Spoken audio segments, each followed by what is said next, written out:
Hello, everybody. Good morning.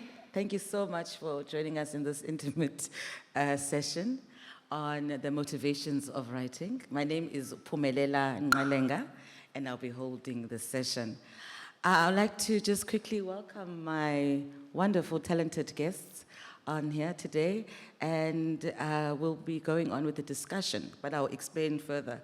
Firstly, I'd like to welcome Unana Darkoa from Ghana, who's here today to discuss her work on sex, sexuality, and pleasure, if I'm correct. Of course, we have Umama Nombeko Nontshokweni. Yes. Yeah. Who's an educator and also a writer. And of course, my dear friend, Athambile Masola, who's also an educator and writer as well. So today, we'll be having a lovely discussion just about the motivations that that led to these works done by the writers here today.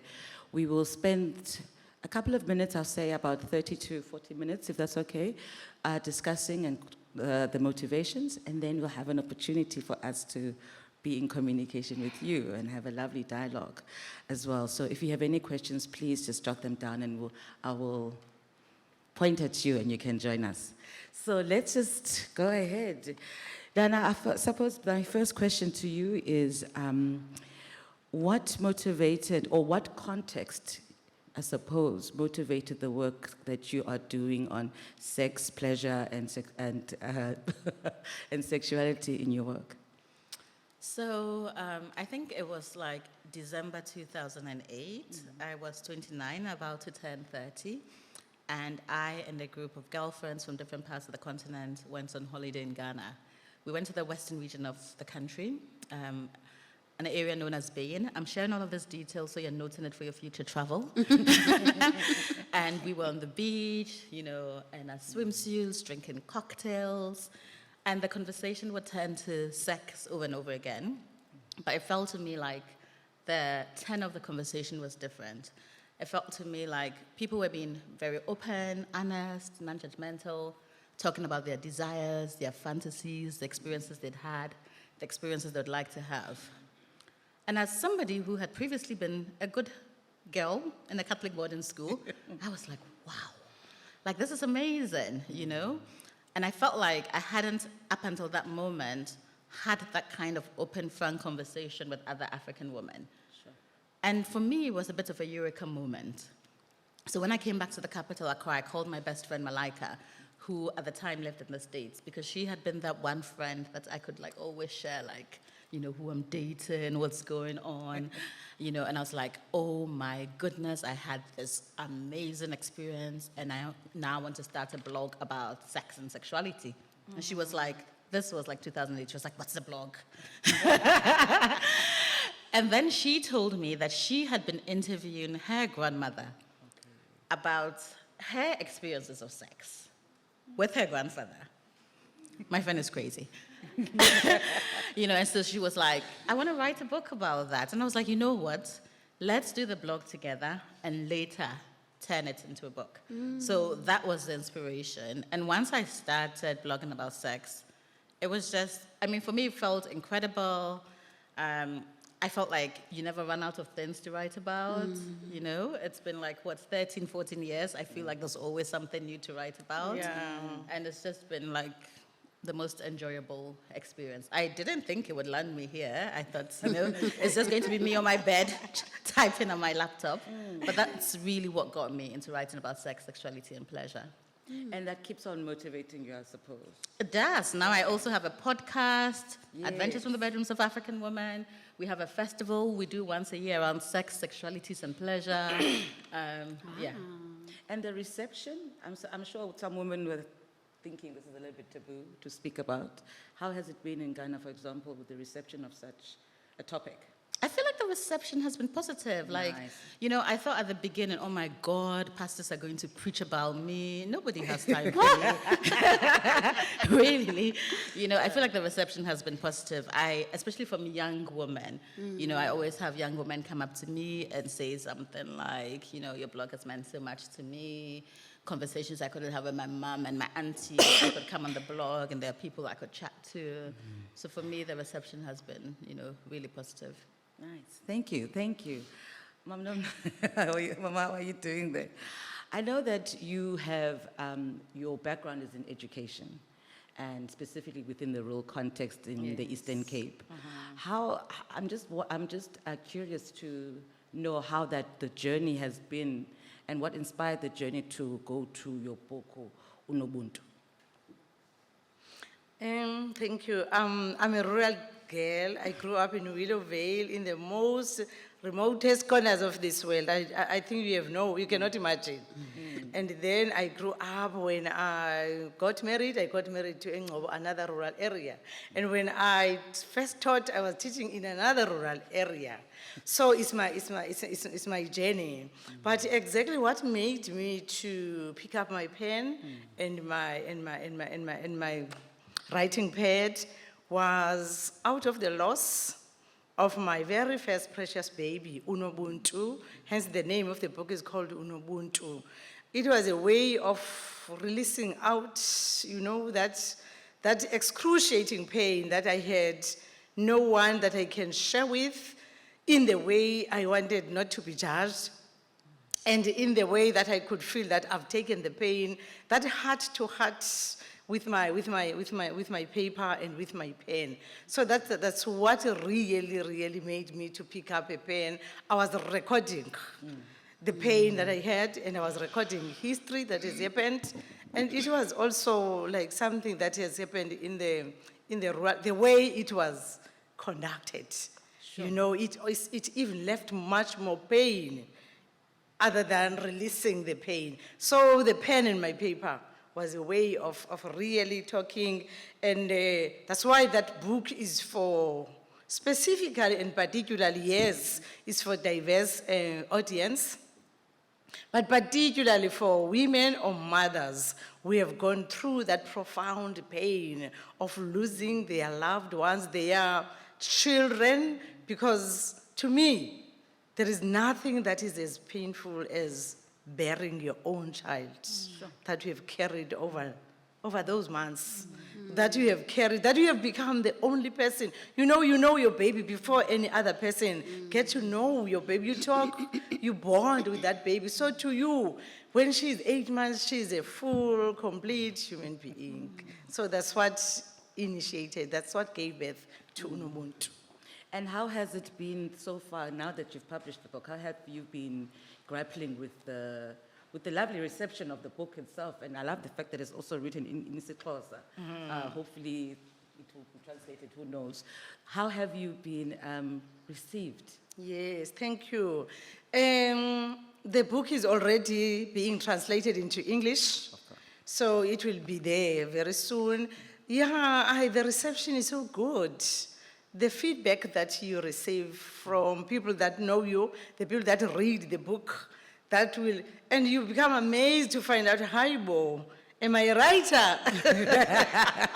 Can I write something that makes sense? And people say, wow, what a wealth of wisdom is there. So it's for me, it's amazing. The feedback is amazing. And it's gonna be still amazing. Yeah. Definitely. It's the beginning. It's the beginning. Atta? Athambile. So, I've read so much of your work, and I'm constantly inspired by the way that you evolve as an artist as well.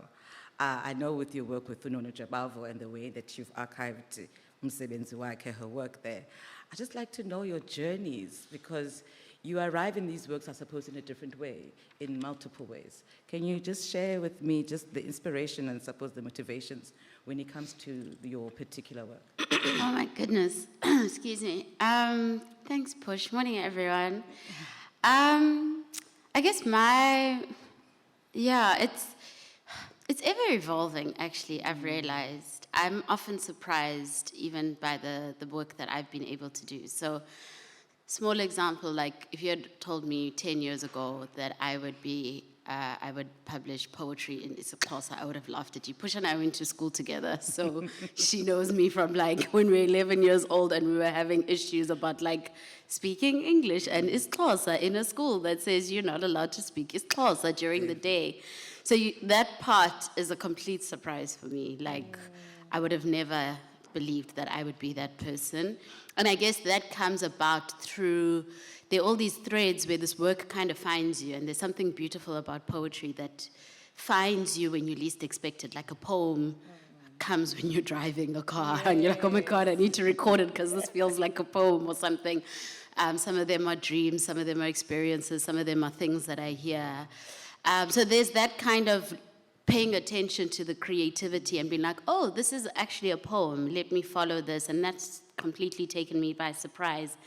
And then there's the work with Nontshokweni that has been like the more kind of academic and intellectual work, but actually dovetails with all the other work because it's about, so there was a time where I was told by an English professor at my university, black women aren't really writers. And I remember hearing this at a time where I was trying, because there's something about claiming that, oh wow, I am a writer, right? That moment between you're doing this thing in private to the moment where now people are recognizing, there's an important moment of being recognized. And so it felt like this person didn't see me. And I was like, but wait, I am a writer. And like, I'm going to prove to you that I'm not exceptional, that lots of us have been doing this before, because there's also this other thing of exceptionalizing black women who are writers, and we're always emerging, we're always new, we're always the new best thing, we're always a fetish. The first black we're one. always the first black. And when it comes to writing, I was like, actually, there's a whole lineage. Sure. And so I needed people like Nonshokweni and Nontshokweni and many others that have kind of appeared along the way, and it's almost like they appeared at that moment where this person was denying me and denying this entire history. And so those two worlds come together, because then I'm not exceptional, and if I'm not exceptional, I can just get on with it. And then the children's book that I wrote with Uxoli, again, if you had told me that I'd be writing children's books about history, I would have like, okay, that doesn't sound really plausible. But it's all of, so the beauty for me has been bringing all these worlds together. So the academic work that I do in my history can emerge as a history book, can emerge as a poem. And Nana mentioned blogging. When that professor told me about this thing and I was having my own grangam about like, what are you talking about? It was blogging and writing columns that helped me clarify for myself and be like, actually, I am going to do this. And I've just recently returned to the blogging, and it's been such a wonderful experience of that's a different kind of motivation of like this weekly or every 2 weeks kind of conversation that I'm having with people, but building a muscle to like work through some of the ideas in formation, because I mean writing a longer piece, a thesis, is very different to writing poems, is very different to writing all these things. And there was just something so liberating about a blog that it felt immediate, it felt like there was no pressure. I could also imagine that no one's really reading it, but so it was like a bit of a journal, a public journal, that I still felt the need to kind of feel like I'm sharing it publicly, but I was also then at the same time struggling with the masters, and so like I've always had to balance all these different kinds of writing.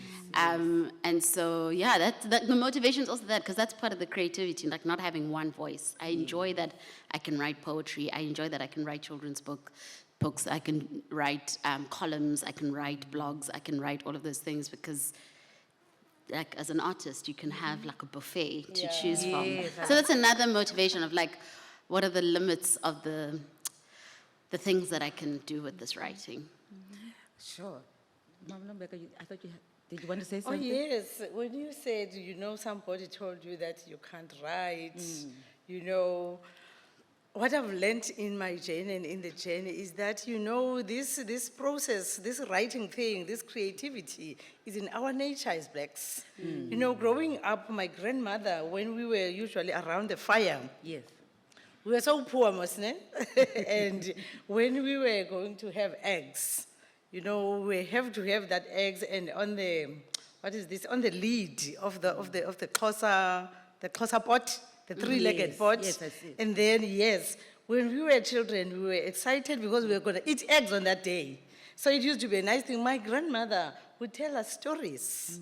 My grandmother would sing the stories to us. That was my grandmother. My mother who has not published any book. Sure. He passed away in 2020, but I have papers that she wrote, even in my case right now, to show that this writing is from my lineage. Myself, I've been writing without publishing. If you can see my journals, my big books that I write in church, at home, wherever, it's a lot, but it has never been published because there was no infrastructure. There was no support for us. There was nothing that was guiding us as to this is what you do. And there were no role models, people that are writing these books for us. So you couldn't see this thing happening right before you, but you had it in you until my daughter came in, who is already a writer, to say, Mom, how can I help you so that these poems that we have started to write, that they can be published? So it's coming from our lineage. Absolutely. And it means we can write. If you can think, because you write what you think. Yes, yeah, thank you. Yeah, no, I can really resonate with that. One of the things I feel very passionate about is documenting the stories of older women, especially those who, for a variety of reasons, can't document their stories. So for a number of years, I used to interview my grand aunt. She passed a few years back when she was about 101 years old. Oh, wow. And I was struck by the difference between her and my grandfather, because my grandfather was educated and she was not, right? And the only reason she wasn't educated is because she was a girl. But whenever I sat down and spoke to her, the stories that I got from her, I thought of her as an oral historian. You know, she told me about some of our women ancestors who walked on foot from modern-day Kumasi to the Kwilu region, which is where our people are now from. Even if you're in a car, that's like 3 hours. So you can just imagine back in the day. And they walked because, you know, they wanted husbands to marry. And because the Ashantis were, in a sense, a war tribe, there were never any men. So they traveled all that way for love, you know, and to have a family. And so I just used to just like document her story. And then when she passed, you know, I decided I was going to create a prize in memory of her. It's called the Abna Kwantima Oral History Prize, to encourage people just to document the stories of older women, because otherwise there's so much we lose. So I was really resonating with you when you were saying about your mom having all of these like documents. Yeah, I think it's really important. And I almost feel like it's a responsibility that we have, because so much of our history is oral. And if we don't capture it in some way, shape, or form, we lose that really, really rich history. Sure, there's quite an urgency to archive. Yes. And to archive where we come from, especially as black women who are not necessarily, as Atta you say, there's an erasure of black women writers and thinkers and oral storytellers out there. It's wonderful to see 3 black women with books, with amazing writing for the archive. I'll just you know, I know we spoke about what motivates us. I wanted to also understand how motivation works, if that makes sense. How does it work? I mean, I think about the fact that to publish is not easy. There's a kind of a resilience that you have to have. There's also rejection. There's also a sense of, so how does this manifest in itself to you, and how has it been? Anyone who wants to sort of go through Atta? Sure, resilience as a writer, yeah, because there's so much of the writing process that happens behind the scenes. And I mean, when you talk of rejections, the Noni Jabavu book that we had was rejected by more than 5 publishers. Sure. And so you really have to, there's like the kind of idea that you hold about the importance of this thing living in the world, but there's also, and I guess with the historical work that I do, I really believe or have a conviction about the fact that I am doing this on behalf of the women who couldn't do this. Like, it is my responsibility. Noni Jabavu wanted her columns to be published in the world, and it's my responsibility to do that because I can. Like, it's not difficult. Yes, people are going to deny me, but it's, I mean, on the spectrum of things that are difficult, that's not difficult. Yeah. It's not difficult to write about Nonzizi Mqwetha. It's not difficult to write about the Imbokodo women, because the irony about some of these erasures is that there's actually a lot of information out there. So a lot of these women are hiding in plain sight.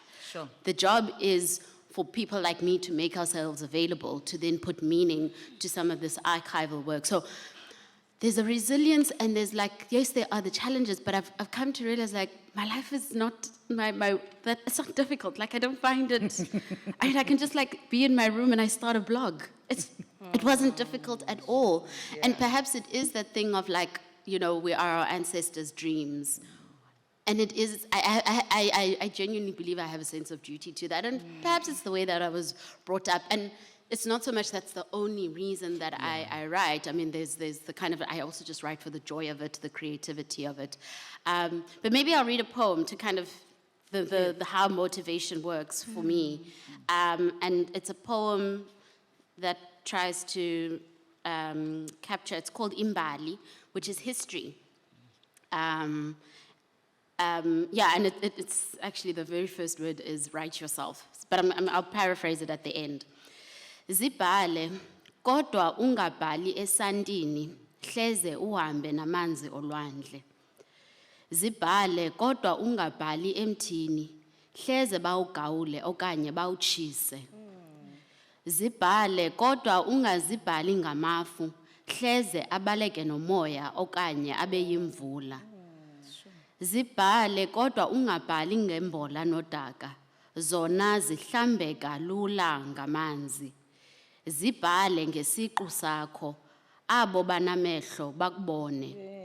Zibhale ngelizwi lakho, abo banendlebe bakuve.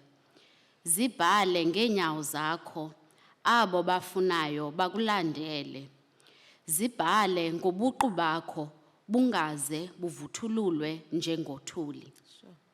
So the idea of I won't do it line by line, but it's a sense of an instruction, zibhale, write yourself, but don't write yourself with sand, because that can be washed away by the water. Don't write yourself on a tree that can be cut down. Don't write yourself. And so it's all these things that are passing, and it was the sense for me of like, how do I think of history, and how do I think of even this process of writing is that my very embodiment as a writer, the way I live, the way I show up in the world is part of that process of creating that archive of being in the world. So I think that's how it works for me. It's like, it's a life's work thing. It's like how I curate my life. It's like waking up in the morning when no one else is awake. There's no motivation for waking up at 3 a.m.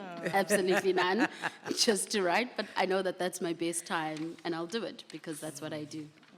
Wow. Thank so you. So powerful. Zibhale, ne? Yo, such an observation. You observe a lot, ne? Yo, it's so rich. It is so rich. Thank you so much. Yeah, thank you. I wanted to come in with this area of rejection. You know, when you write, all odds were just against me. As a widow, I'm widowed, ne? My husband passed away many years. I raised my children alone. Sure. So that needed resilience on its own. And the loss of my baby, for me to do what I've done over years after that loss, it's a lot of resilience. There were rejections. For instance, my book Nobuntu is a book. Nobuntu passed away on the 29th of May, 1983. 40 years back. And the book has just been published on the 14th of May, 2023. See that? But it has been rejected by many publishers, by shutter and shooters, by others. But one thing I was sure of was that, what I've written here, these are my experiences. This is my legacy. This is the heritage for my children. And I want every woman who's out there who has no hope, once one reads this book, must be inspired to live again and dream again. So I can't just throw it away just because it's this manuscript that has been turned by all these publishers who will tell you that we don't need poetry. Sure. It's not the time for us to publish poetry. And you take it back again. So you need that mindset that says, until I achieve this, I won't stop, I'll keep on. So what inspires you is the message that you carry. Sure. That this voice that I have, it must amplify itself. And someone out there in the world, I know, there are many people who are going through what I have gone through. And they need to understand, how have I done it? However, I managed to go through. So it's an inspiration for me. So one thing I also think is an inspiration to write for me is the faith that I had. Faith and education. You know, I'm coming from a small rural area. It's a village. Let me say it's a village. There we know everybody. We know even a person who comes in that we don't know. Who is that person who's walking differently from us? It's very small. So it's a village for us. So we know everybody. We can see that this person is not coming from around. No. So education to us is something of importance. Because we got it in a way that was so difficult, traveling long distances to get education. So faith to me and education, connecting these two together, and when you have even that loss, you tap in this education of yours, you tap on your faith. It gives you that transformative power. Sure. The power to transform even the society. So as much as there's rejection, but you have this thing, my voice. This is my voice. Nobody writes like me. Nobody. My writing is unique. We may have the same message, but it's coming from different backgrounds and experiences. So that's also the inspiration. Even if they reject it, it's okay. Rejection is part of the journey, but we brush ourselves. You just brush yourself and say, okay, this is where I'm going, and I will fulfill my destiny. So that my umikulu, my umzukulwana, my grandchild can have a legacy and know that I once lived. And they must know how we lived. Sure. Because we have lived in our own way that's different from them. They must know that we lived. Yeah, so that's an inspiration. Thank you so much, Ma. Nana? Around the notion of the manifestation of motivation? Yeah, I think for me, one of the things that has really been important is figuring out that I am actually externally motivated. Sure. I admire people who are internally motivated. In fact, I'm a bit envious of them. You know, and I think I have a small amount of internal motivation, but I need external motivation. Yes. And the way I am motivated with myself with my second book is completely different to how I motivated myself with my first book. Sure. So with the second book, I wanted my publishers to give me a deal before I'd written anything. Yes, Winnikil. And I think part of it was, you know, with the first book, I had no idea whether I'll ever get published. I was really like working with faith, like you said. And with the second book, I was like, no. I don't want to finish this and now try and negotiate. So we kind of had the conversation about my ideas and agreed. And then I got a book deal. And that's so scary because then you have a deadline to deliver. Okay. And that for me is a huge motivation. But then the other thing I do, and I spoke about this in the previous panel, is I have lots of writer friends. You know, I think most of my friends are writers, and I think that's a huge motivation. So for me, for anyone who wants to write, I will say, surround yourself with writers, become friends with writers, be happy for them when they do well, read their work, share your work with them, you know, like it just motivates you. And some of what I do is with my writer friends, we have dates. We have dates that we meet to write. Sometimes we meet virtually. Nice. And, you know, we have a bit of a chat. What are you going to work on? I'm going to work on this. Okay, I'm going to call you back in 2 hours. And then we'll read to each other, you know, what we've written. And it really helps me. Wow. Because I feel like a lot of people imagine writing to be this solitary act. But for me, it hasn't really been the solitary act. It's really an act that's done with community. Yeah. And part of what I've really realized is part of my process, and I think it's to do with me, again, being externally motivated, is really by speaking to people, because I feel like, you know, African women's knowledge, African feminist knowledge is so out there, but it's not always accessible to people. And so part of my process is interviewing people because they are knowledge and they hold knowledge, and sharing that information in my book. So I also interview people. I enjoy what I learn from them. I want to share their knowledge with other people. So that's also like the process for the second book. Yeah. Wow, thank you so much, Nana. And I mean, your work, which grapples with sex, sexuality, and desire, is quite. It can be a provocative work, I suppose, where you come from Ghana, if I'm correct. And I know that we were just discussing it before we started today, about the new bill that is happening in Ghana and how your work has some consequences, I suppose, to what might be happening there. Could you share a little bit about that with us? Sure.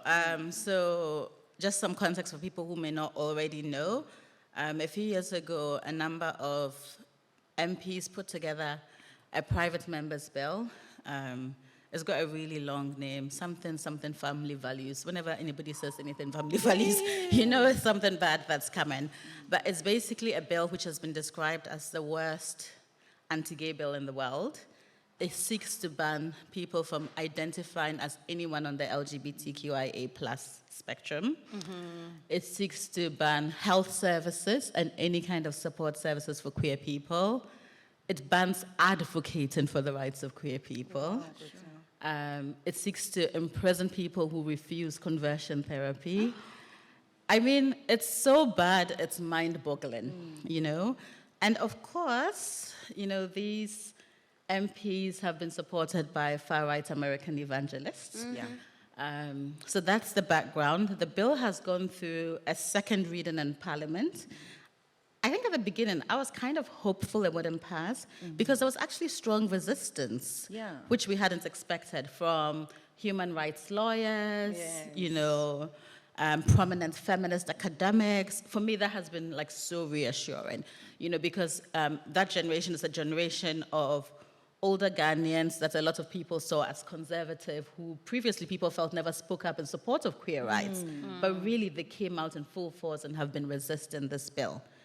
Nevertheless, the bill has gone through a second reading in Parliament, and it's just left with a final stage, and it will be sent to the President to assent.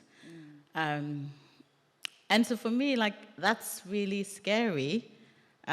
Because yes, how can I write about sex? Because of course, you know, when you're writing about sex and sexuality, you're talking about all types of sexualities. And so like, who knows, if that bill passes, it will be illegal for me to do the work that I do, you know, living in Ghana. And of course, I'm a middle-class, privileged woman, so I don't think I'll be the one to suffer the worst of the consequences. As always with these issues, people, you know, who are from underprivileged backgrounds are the ones who will suffer the most. But yes, it's a really worrying time. Yeah. And I suppose your work, it not only just, it advocates, but the archiving is that it's so important to note that people do exist. I mean, People it's ridiculous because, you know, people speak about traditional values and I'm like, well, you don't know your own histories. You don't know that pre-colonizations, you know, our people actually had more expansive views on gender and sexuality. It's documented, it's not new knowledge. And this actually homophobia is new, it came in with colonization. And so, you know, you say you're trying to advocate for traditional values, but you clearly don't know your own traditions. And I don't know how to help you if you don't know your own traditions. It's ridiculous. But hopefully, you know, the work that we do, and I don't want to say too much about the book I'm working on now, but it really is looking at the ways in which pre-colonial Africans passed on knowledge around sex and sexualities. And I mean, there's also already existing work in that area. But it's super interesting because it's affirming. It really is affirming, I think, diverse sexualities and diverse expressions of gender. And I hope, you know, that work contributes to helping some people unlearn homophobia. It is, definitely. Thank you. Thank you so much for sharing that. I'm going to open the discussion to the audience, if that's okay with everybody. Thank you so much for allowing us to have this chat. Are there any questions from the audience at all? I can't see. There's Just one. a lady here. There's one hand, there's one there, yeah. Thank you. If you could just guide me. Yes, I can't see. Morning, everyone. Morning. Thanks so much for your words and sharing on stage. I just have a question back on motivation. I think you all just exude such a confidence in the importance of your work and in the quality and like how good your work is. You know, that real innate sense of belief in that, which is incredible. Teach me your ways. But yeah, like how do you, or like, how would you impart that on, you know, somebody who's struggling, you know, in particular with imposter syndrome and then, you know, rejection, almost giving that imposter syndrome weight, because then you're like, oh, well, I've been rejected, so therefore I am a fake and I'm not as good as I think I am, etc. How do you overcome that, and what kind of words of inspiration? I'm asking for myself, not a friend. But yeah, you guys are amazing. Would you like us to just answer One at a immediately time. and then, yeah. I think for me, it goes back to what Nana was saying. Surround yourself with community. I've been so lucky and intentional about having a writerly community. So one publisher in comparison to 10 friends who really believe in what you do, don't isolate yourself. That would be the first thing, and that's really what has helped me. And I think the conviction part comes with time. I think also seeing ourselves as writerly people over a long period of time is so important. So I haven't always been this confident. I may come across as confident now, but it's because I've just stuck it out. I did it for 10 years. I also did it quietly. So there's like the writing for publishing, but there's the writing for yourself, where you really exercise a muscle. It's like going to the gym. I'm not good at going to the gym, because I was like, but I applied those, because we always have this problem. But I apply those principles of like, it's so important to do the work behind closed doors for yourself. Yeah. And that's like that internal muscle that you build. And it really doesn't come from the sky. It just comes with time. It comes with people. It comes with words of affirmation. It comes with tools. It comes with practices. It comes with rituals. Like there are daily rituals. I'll go through months. Like my favorite affirmation that I saw on the account is called Sister Boza on Instagram. I don't know if people have seen it. And she has all these kind of like really pithy adages. And sometimes when I'm really, really struggling, I'll have that like front of mind, and I'll wake up saying this to myself, zimisele ngawe. Like, how do I translate that into English? Suppose honor, Honor yourself. You know, zimisele ngawe. And that's something that you're doing at 3 a.m. in the morning. No one really can see you, but you really have to want that for yourself before the so when the rejection comes, you can take it as simply that. Like there by academia, we talk about reviewer 2. When reviewer 2 comes and they're slashing your piece, it's going to be zimisele ngawe that really gets me to like, how am I going to deal with this? Am I going to take all of it? Am I going to take none of it? But I'm going to get up tomorrow morning and I'm going to write, because this is my thing. This is what I do. So that's my advice to you. You just got to do it. Yeah. I love that. Yeah, can I add something? Please. I just want to read my last verse here in this poem. It says, Isazela, your conscience, ne? It's speaking to more to young people and young adults. But the last verse says, ungaze uzilibale ukuba ungubani na, usiyaphi na. Ungaze ulibale imvelaphi yakho, uzalwa ngubani na. Ungaze ulibale ukuba wenziwe ngodongwe lwempumelelo. Mntu omtsha hlala usihlaziya isazela sakho. So I want to say to you again, ungaze, never forget that in you there are those seeds of greatness. So we are designed for accomplishment. Ne?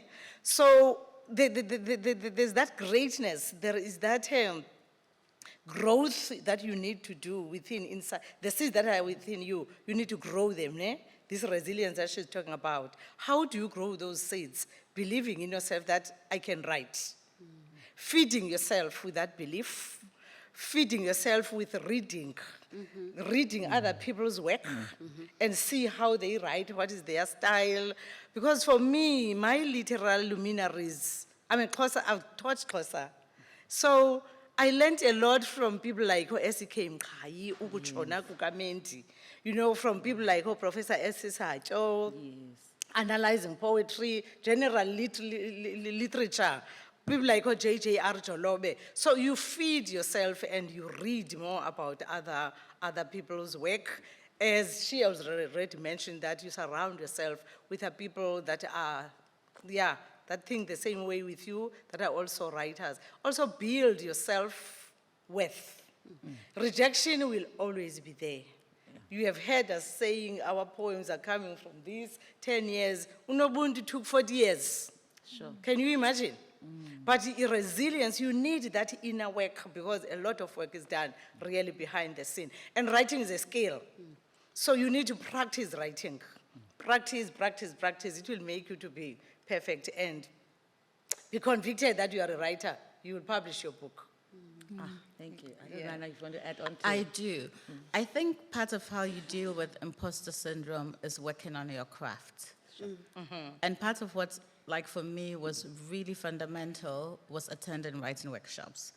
And even though they can be hard to get into, there are a number of writing workshops that are free, you know? And it was only after I attended the first writing workshop I went to, which was in 2012. It was a workshop that Chimamanda Ngozi Adichie was running in Nigeria, that I started to think of myself as a writer. Before that, I thought of myself as a blogger, you know.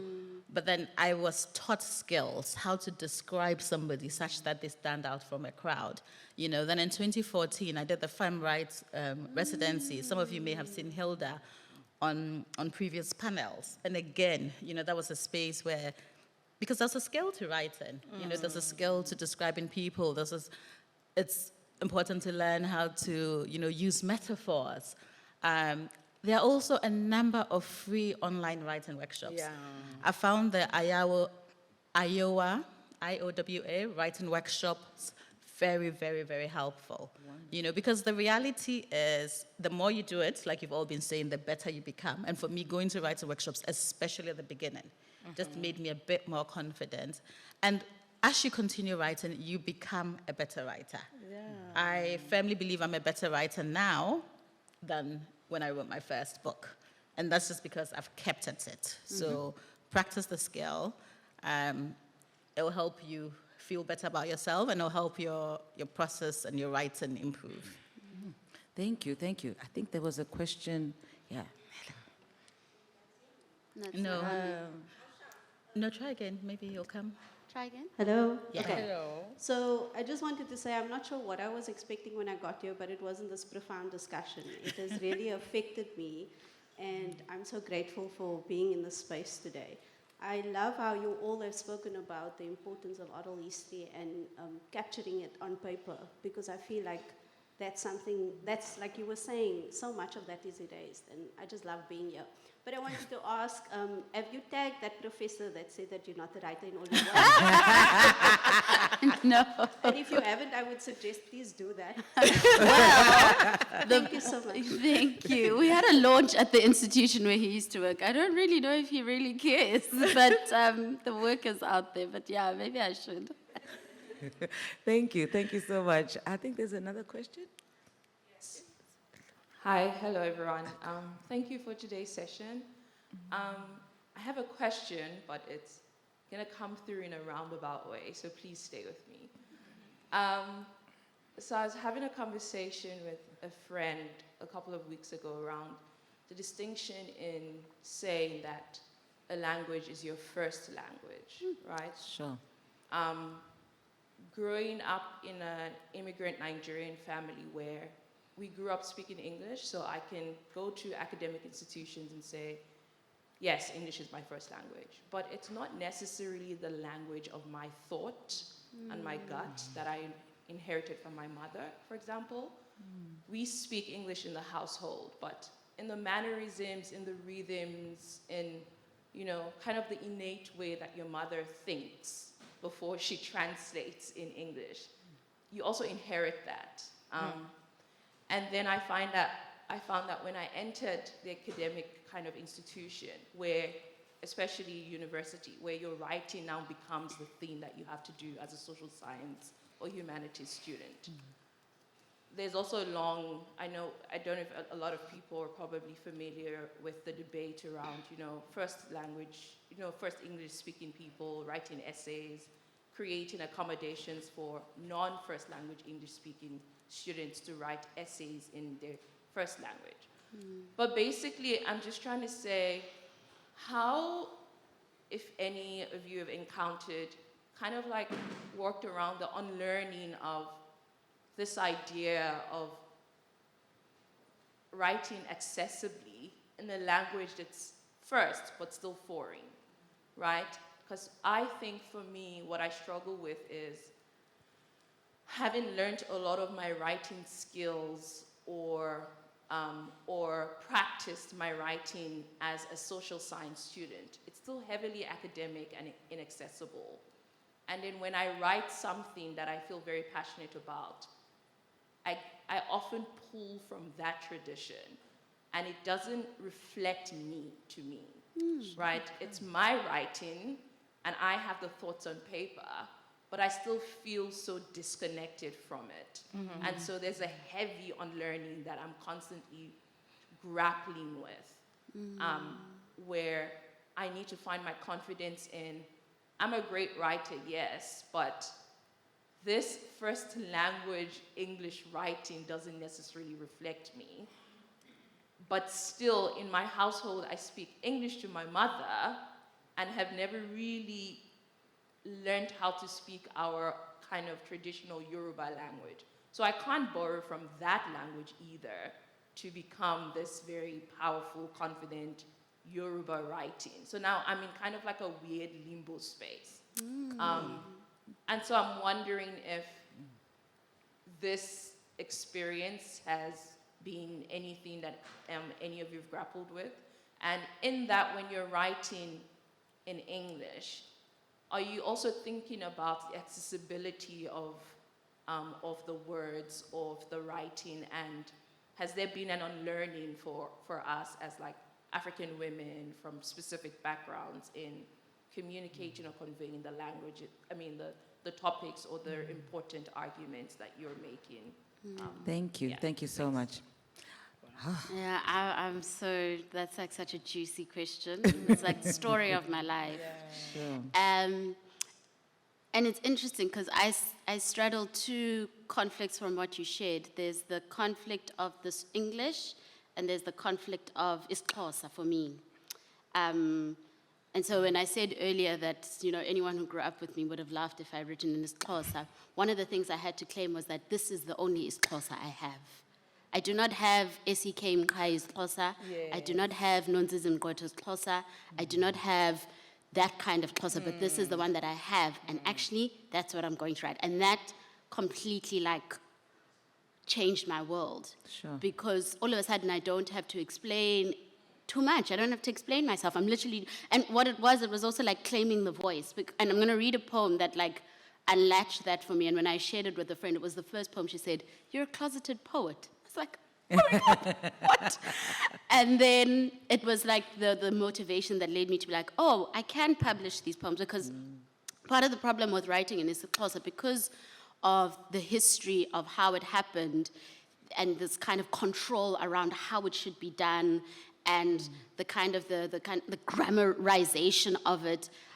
When I would read a poem, and I love the poem, I read Ojolobe Eskulweni, I read all Omkai, and I still do, and I love them. I'm like, language must reflect who we are right now. So when we think of English, no one has ever said to Mary Oliver she should be writing like Shakespeare. Nobody. And I thought to myself, what is it about isiXhosa that I constantly have to make this thing as though I'm living in the 18th century when I'm in the 21st century. Yeah. And to say isiXhosa lives in the 21st century, in this body, in this voice, in this particular way. So it was a reclaiming. So you say there are all those inflections, the Yoruba and how you, and that's so wonderful. Like one of my favorite words, and I hope this is not going to be misunderstood, one of my favorite words is Nqelenga. I use it as an actual word because I think it higi haga.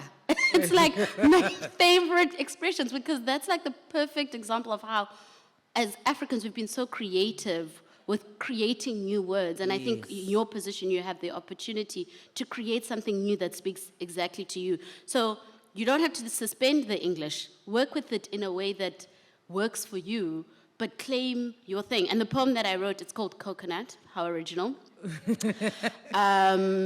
And it's in an isiXhosa book, right? And so, anyway, I'm going to read it and not explain it, but I'll paraphrase it. Khawuzithuthe, ndithini? Zithuthe. I don't know what that means.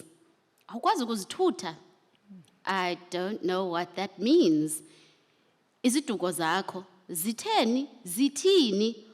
Oh, is that what you mean? Well, my dad only gave me 5, said I wouldn't remember zonke. Zithini ke?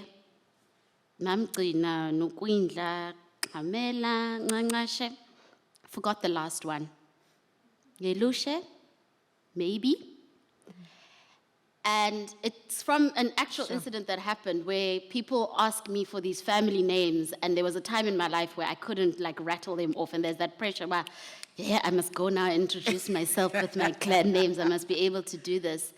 And one, owning that has happened, that there's been a loss about that, but owning the fact that I'm then going to do the work to not carry around the shame about only knowing this and putting that out in the world. And every time I've read this poem or people have come to me to talk about this book, this is one of the poems that they talk to, because we have to give ourselves permission with the words that we have, with the languages that we have, with the repertoires that we have, and not constantly think of ourselves from a place of loss. Otherwise, we'll never want to, or never be able to kind of bring that confidence into the world. So work with what you have, make new words, read historical texts if you have to.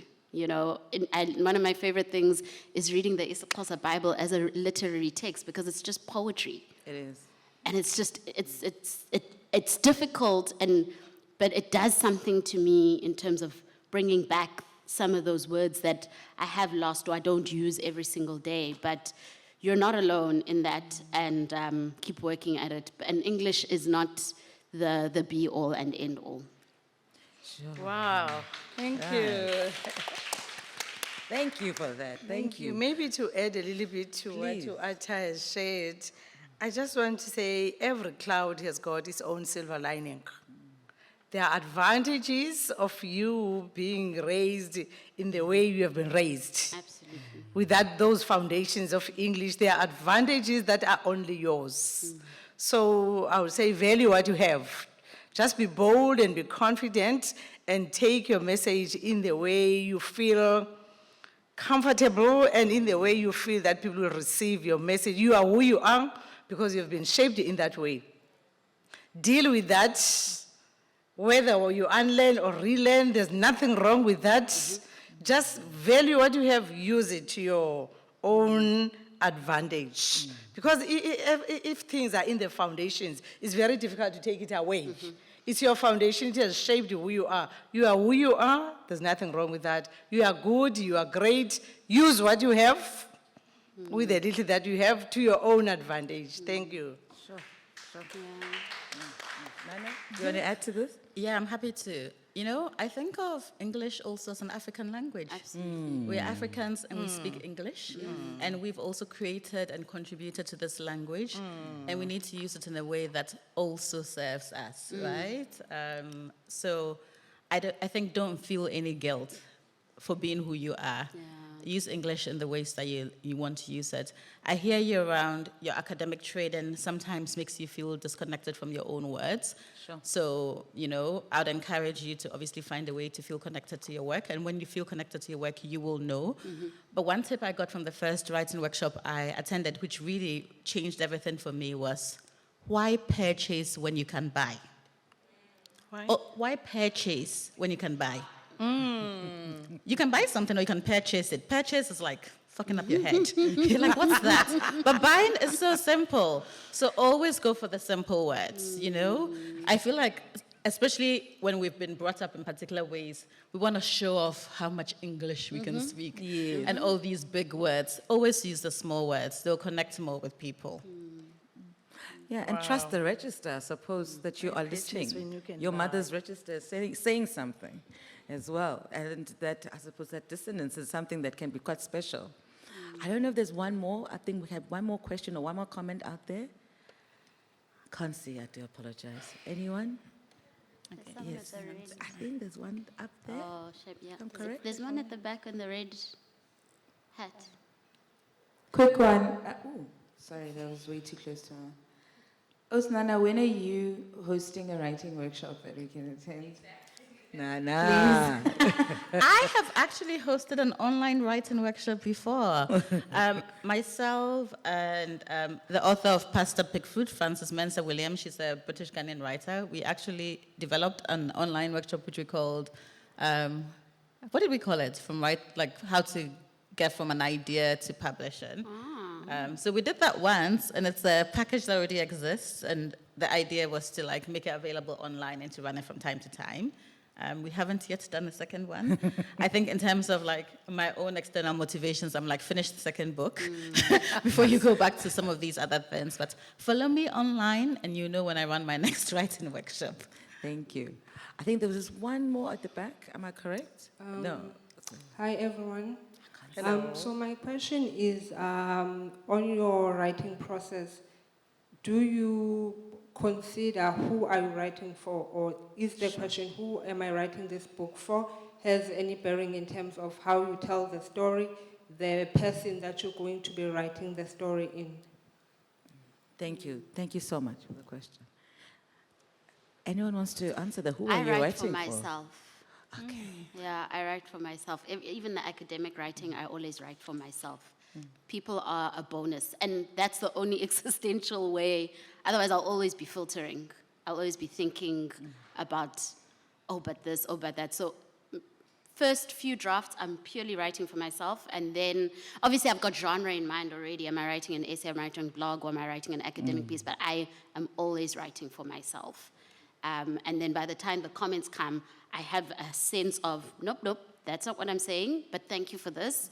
I am writing this for myself. It can only ever be for myself. And maybe it's selfish, but it's just the way I've learned to cope in the world. And the person who helped me with that was Makhosazana Xaba. When the poetry came out, I was having this existential crisis. Oh my God, people are gonna laugh, people are gonna not get it, blah, blah, blah. She's like, but who did you write this for? I was like, I wrote it for myself. She's like, that's all you need to know. Sure. It's like, seek first the voice, and all these things will be added unto you. I'm paraphrasing. It's a Sunday. But it really helps for me to crystallize that. And so even when I do get the rejection or the other things, I'm very, very clear where About that. this is coming from. Nana, you're going to add to that? Yes, I'm writing for African women. Yes. I'm writing for feminists, and I'm writing for queer people. And so for me, it's helpful to know this because it informs the stories I'm interested in sharing to the world. I feel like for me, these are the stories that don't get told as much or are not given a main audience, and those are the stories that are interesting to me. And I find it helpful to like have that audience in mind. Yes. Okay, with me, I think when I write, it's something that comes up. You know, it's like a calling. You wake up at night, you think there's this idea that you want to write down. You don't know whom you are writing for. But at the end, at the core of my book, of what I've seen is that, it is a message of inspiration and of hope, particularly for those people who want to enhance their lives to be better.